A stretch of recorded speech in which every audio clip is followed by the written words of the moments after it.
G'day guys, welcome to another DVD Blu-ray update.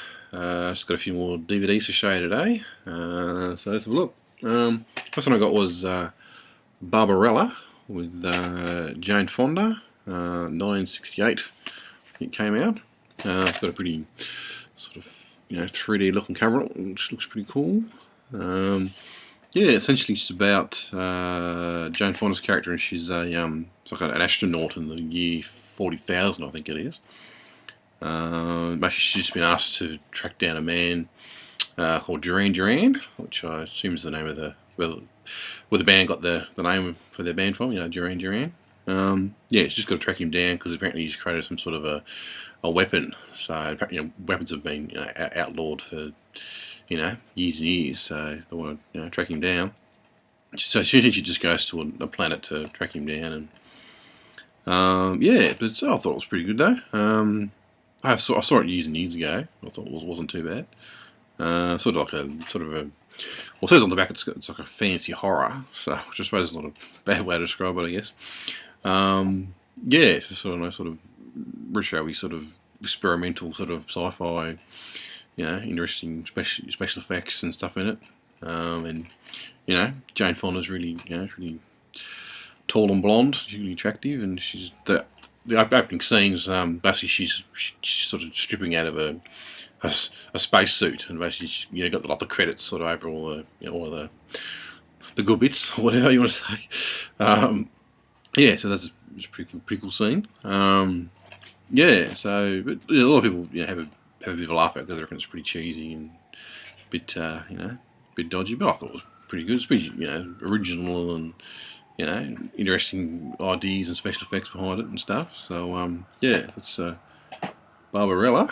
Next one I got was the Mutant Chronicles. I think it's 2008.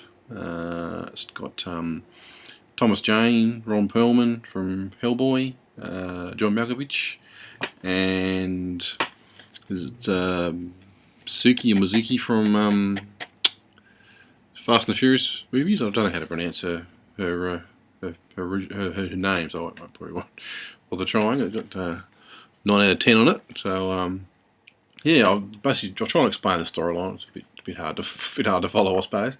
Essentially, I think it's before or after just the last ice age. Apparently, some aliens sort of sent down some sort of a machine down to Earth to enslave the human race. And somehow the human race was, managed to defeat the aliens or something, and apparently they end up burying the machine under the earth, and then it sort of goes forward into the present day, which is 2707, I think it is. Basically, there's 4 major corporations sort of running the earth, and the 4, sort of having wars with each other and fighting, and somehow that by having the war, it's sort of reawakes the machine again, and it starts to produce and to enslave the human race into turning into mutants of some kind. But yeah, it had really good sort of CGI in it, but it was sort of backgrounds are all CGI and stuff. So, but that which I thought looked pretty good. Good sort of action scenes and sci-fi action. Yeah, but yeah, that was pretty good.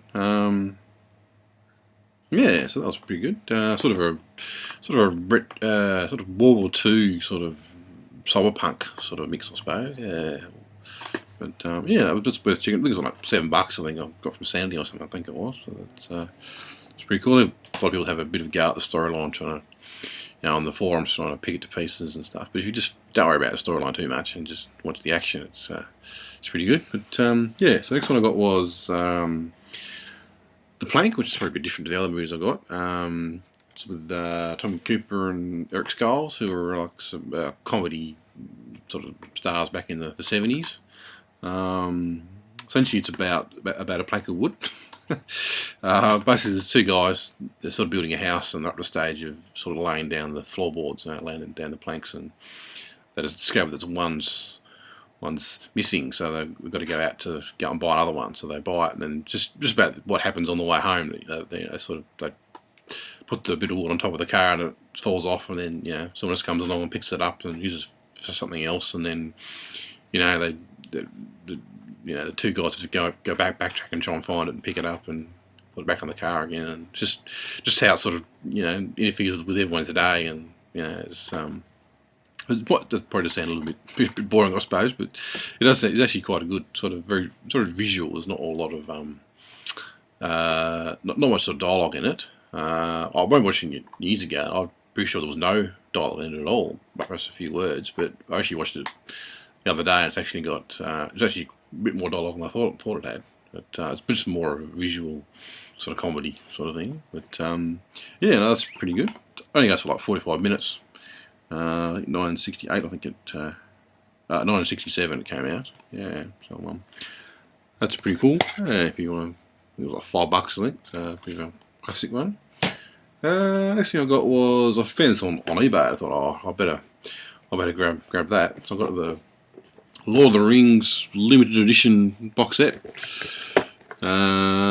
It's supposed to come with supposed to have a DVD in there, but it didn't come with a DVD. I think the guy just wanted to perhaps keep the DVD and just get rid of the box. Try and make some money. So I think it was 1978 movie by Ralph Bakshi. I think he was gonna make some more. I think he made this one. He sort of left it open for The Hobbit and the Return of the King movies, but it didn't get around to, for some reason he didn't end up making those. But someone else came along and sort of finished it off. Another studio came along and made it. But yeah, it's very sort of similar to the the Peter Jackson version of it. It's pretty much shot for shot nearly. So I'm pretty sure that Peter Jackson was pretty inspired by this movie and sort of had a bit of copied most of it. Anyway, let's go with the poster. Lord of the Rings poster, which is pretty cool. Yeah. So that, and then we got a little ticket stub. I'm pretty sure that's not supposed to come in. I think the guy just chucked it in for a bit of extra bonus. Must have had a showing in a cinema somewhere back in 2002. So it must re-released it or something. So but yeah, no, that's pretty cool. And it also came with a little book there as well, just about the movie, I guess, about how Ralph Bakshi made it and stuff. So yeah, text and there's a few pictures in there somewhere as well. So I think it's like $10 or something. So I thought I'd better grab that. Just put this back in. And put that in. Yeah, I thought that was pretty just pretty cool looking box. And yeah, so I thought I'd grab that. It's bit of artwork on the back there. So yeah, that's pretty cool. Also, I got the Aeon Flux TV show from the 90s, which I haven't seen since the 90s. Yeah, 3 discs, I think it was.